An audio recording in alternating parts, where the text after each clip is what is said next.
Adobe Lightroom just released a massive update allowing you to actually use AI selective masks to only manipulate certain parts of your photos. So let's actually put it to the test and see how it works, and I'll give you my thoughts as a professional photographer. Work hard, rest often.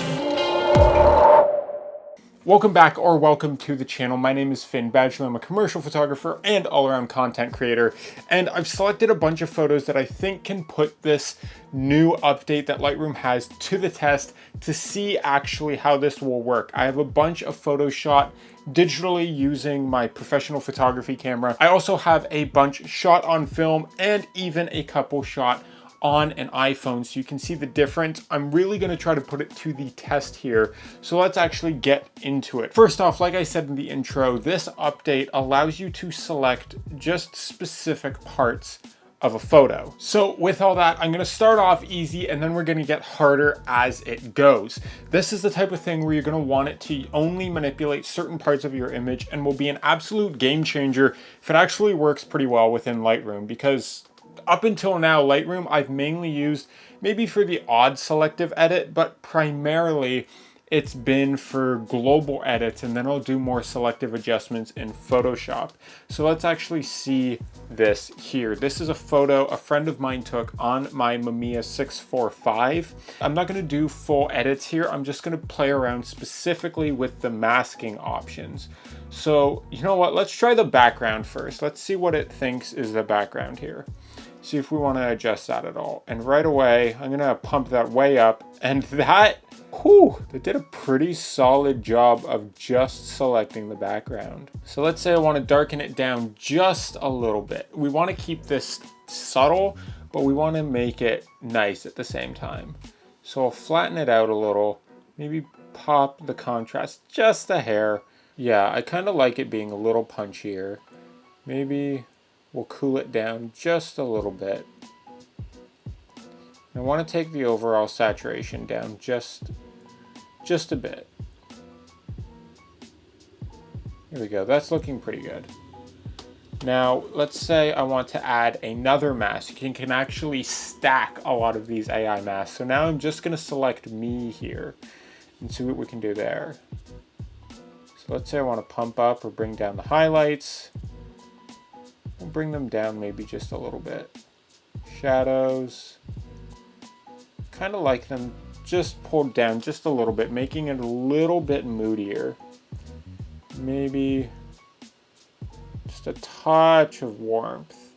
Separate it just a little bit more. And let's see if we bring that saturation down just a little bit, so it blends a little nicer with the background. If I really want to, maybe up that texture just the slightest bit. I don't really like playing with clarity, but the texture, it seems it handles it a lot more naturally.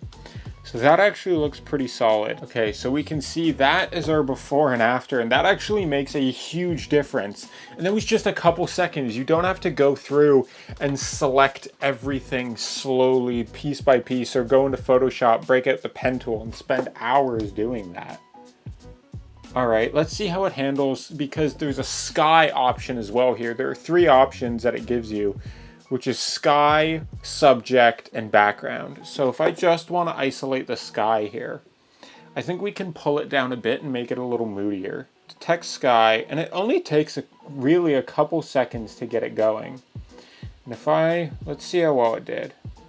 Even around the hair, that's solid. You can see there's a bit of fringing kind of around the background here, but we can also take down the amount. So that works like an opacity if you're used to that kind of thing. So I want to drop the overall exposure a bit, and I want to drop the highlights, which will make it look a little more natural without completely making it obvious that we adjusted the sky. I can maybe bring the shadows. I don't really want to do that. I'll play with the contrast a bit just to maybe make it a little moodier. We want to make it bluer, a little warmer. I kind of like it a little more neutral. A little bit of pink in the sky. Not a huge fan. What if we give it just a little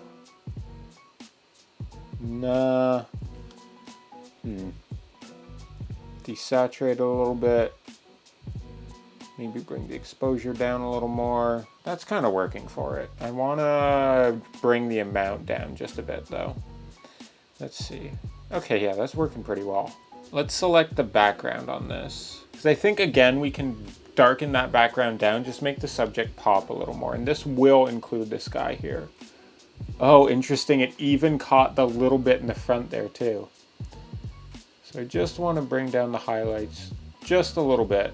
And this will help even out the background and the sky too, if you give a similar adjustment across both. Bring the saturation down, make it like a little moodier. I think that works pretty well. It's not completely overdone. I'll bring the amount down just to, again, a little bit. That's always my thing, is just if you think it looks good, bring it down a little bit and it'll probably end up looking better. See, that just adds a little more mood, a little more punch, and emphasizes our subject here. I feel like it might get a little hairy here because we got some flyaways of the hair. We got a bunch of different elements between the boat, the model here. Check out the full video that this photo's from, linked up here somewhere. Let's pull down the sky. Let's see how it does detecting the sky here. Takes a minute. Okay, now we're just gonna crank that just to see where it ends up. So, okay. This is where we start to see the AI, where it can falter a little bit. Here by the arm and up by the hair and a little bit around, that it kind of missed in certain aspects. It knows where she is, but it's having a little bit of trouble here. So I won't go crazy with the edit because otherwise it won't blend as well. And you could probably grab a brush and actually add to the mask. So if I just want to take a brush here, I just want to paint in here. So you can kind of help that mask out. Yeah, now you can see by painting in with that brush, it actually adds in the little spots that the initial AI missed. So it gets you pretty close, and then if it's a little off, you can come in and help it out a little bit. And then we can just go back up to the overall mask itself and play around with it there. So it looks pretty good, I would say. Maybe we want to up the contrast a little bit here. See what that did. And it just adds a little more punch to her. I'm not really going to play around too much with this. You know, we can make it a little more of that warmer tone, especially if we want that summery vibe. I think that's a really good look. Maybe bring down intensity just a little bit, and just adds a bit more of a vibe to the overall image while still keeping her intact, which I really like. Now say we want something a little more urban. Let's see what we can really do here, because we're not going to be playing around as much with skin tones and stuff, so we can go maybe a little crazier. Bring that sky down quite a bit, maybe up the contrast, bring the highlights down. Maybe I want to warm it up, make it a little more like an evening setting. Let's do objects. And the idea is you paint over it and it kind of just knows what's up. So let's try it here with all these buildings. I'm just going to paint all over that and see what it does. Okay, and it didn't identify all the buildings. Maybe this is more of a background type situation, but it identified most of them, and I could probably add more to it if I really wanted to. Maybe pump up the shadows a bit in the foreground there. There we go. And let's say I want to, you know, add like a gradient coming off the one side. You can kind of pull it in like so. I love doing this where I add a nice little dehaze to it. Maybe bring up the exposure. Kind of give like a very soft sun flare type look just across the whole image. So then I can come back here to the overall image itself, maybe pump up the contrast, bring down the exposure, make it a little bit moodier, and that gives you more like the sun is kind of punching through. It gives you that kind of look over the whole image. Maybe we'll warm it up a bit more, not that much. Maybe like 9 or so. That looks pretty clean, not gonna lie. Like it's that warm kind of getting close to golden hour late afternoon look. Kind of like it. Now we have this other shot here from New York. I want to warm up the overall image. I like that. And maybe I'll bring the highlights down a little bit overall, but I want to darken the sky. I think that's really what would help this photo. And this was taken on my iPhone 13 Pro, so we'll see how it handles these files. And that, you can drag it down quite a lot, and that actually, although it's working off of buildings, which I think are a little easier to cut out versus like people, it's working quite well there. Maybe, yeah, I don't want to get it too crazy because then it'll look like that old school, like super HDR'd look. It just brings down the sky a little bit there, which I really like. So I think that's a pretty good look, not gonna lie. Now we got a different style shot here, classic Porsche. Now I've actually already edited this, but I just want to see how it deals with isolating the actual vehicle here and seeing how it works with vehicles versus people. So let's see what we got here with this 911. Okay, it actually isolated that really well. Like, I'm impressed. Okay, so say we want to pump up the shadows a bit here, bring down the highlights, maybe soften it out, especially with those shadows from the leaves. Maybe we want to warm it up just a touch, bring the saturation down just a little bit, get more of that black color coming through. Bring up the texture on that guy. You can go a little crazy with it, but not too much. That's looking pretty darn solid, I think. And let's see what it does with the background, because it's gonna isolate, in theory, everything but the car. Yeah, that looks pretty sweet. Okay, I don't want to darken everything too much. Maybe I'll bring the highlights down. Again, I'm trying to keep it kind of subtle here, but I want to make it so it flatters the car, right? I'm not trying to make the car stand out a ton. I'm just trying to add more emphasis to it. So if I do a before and after, that's the before, that's the after. I'm kind of liking that so far. Maybe I want to bring the saturation down of the background. Not too much. Just a little bit there. I think that's pretty simple, but I like how that works. Now, I'm actually going to skip over a couple because I want to try this one. This, I think, is the definition of a difficult image for this. I'm going to do subject isolation, and in theory, I want it to select all three women here. Now, I'm curious how this is actually going to look. It may only select one, it may only select two. What's the deal here? We got different skin tones. I want to see what it can do. This is me really putting it to the test. So let's drag that all the way up. And I'm not gonna lie, it was close. It missed her shirt here, and it caught a bit of the lamppost here, and it missed her blurred foot. But I'm not that upset by it. Say we wanted to take some away. We can come in with that brush and just remove that lamppost right out of there. Come down between them a bit, and that should have us having a better overall mask here. So then we can contrast them up, punch them up a little bit, maybe add some warmth in there.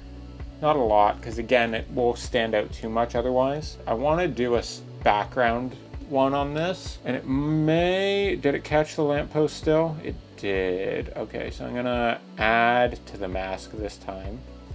I'm gonna add using the brush.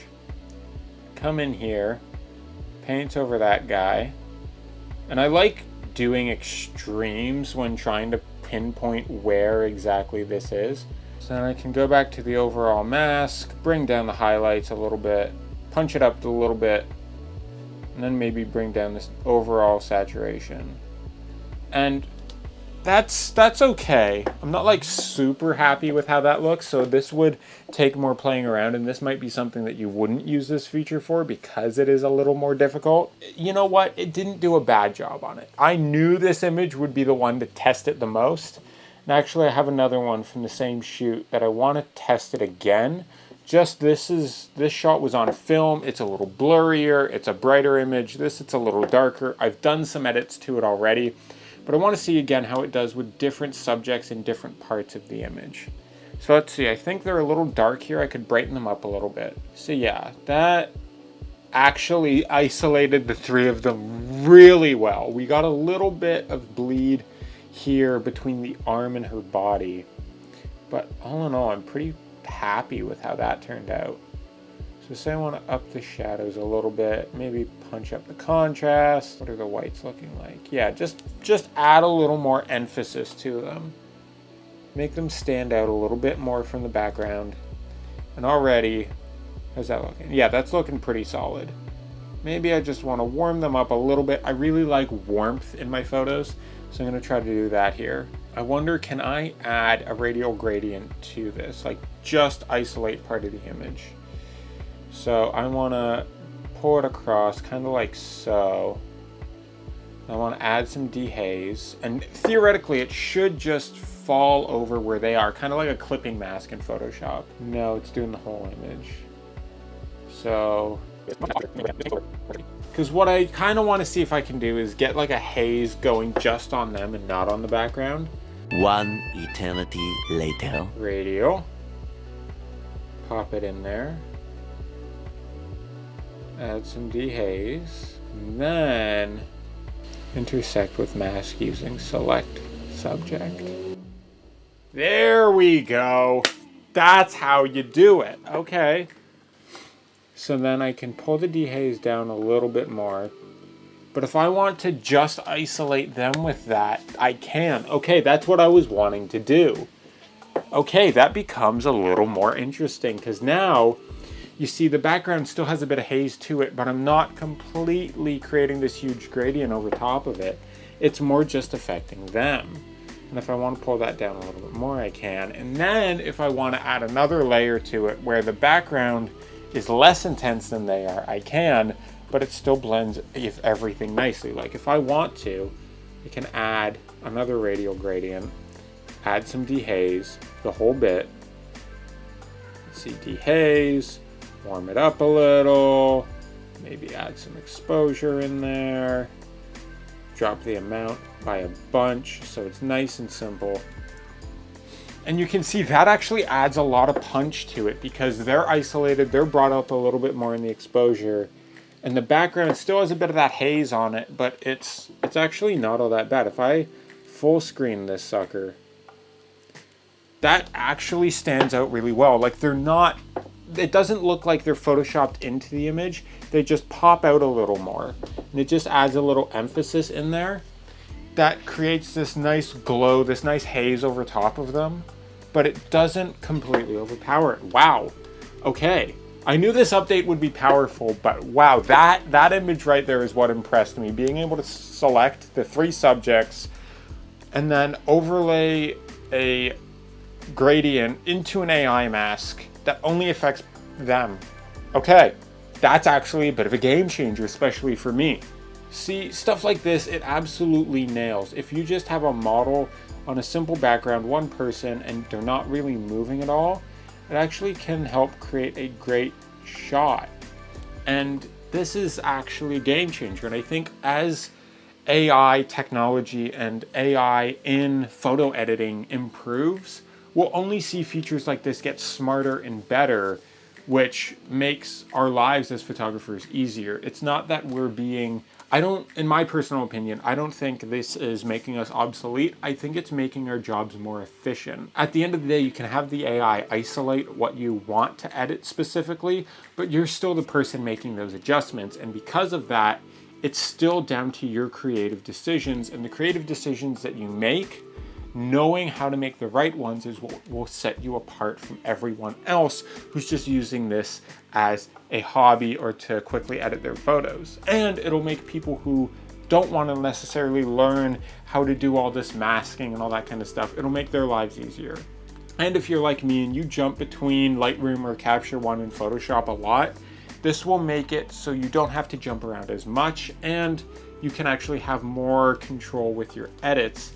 Because honestly, I'm super surprised with how well this works. I used to do real estate photography for a while, and I wish that I could quickly change the background, or not change it, but isolate it like this. I can see probably background replacements coming soon to Lightroom because of this, but it's actually super impressive that for a first update, including these AI masks, that this is the amount of power that they have. So what I want to know is, let me know in the comments, have you played around with this update? Would you? Is this a feature that you plan on using? And how would it change up your photography? Would it make your life easier, or is it something where you want to be completely in control of your own edits? I would love to hear your thoughts down below. I'm definitely going to be playing around with this quite a bit because It's honestly seeming like a great feature.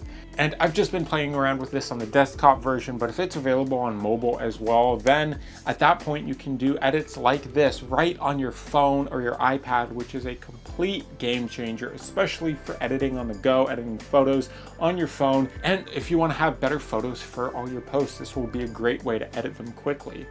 So overall, let me know your thoughts down below. I hope you enjoyed this video and got some value out of it, especially if you've been curious about this new update but haven't looked into it too much yet. And with all that said, like this video if you enjoyed it. It actually does make a difference to the channel. Comment your thoughts down below. Subscribe if you have not already. As always, work hard, rest often, and I will see you on the next one.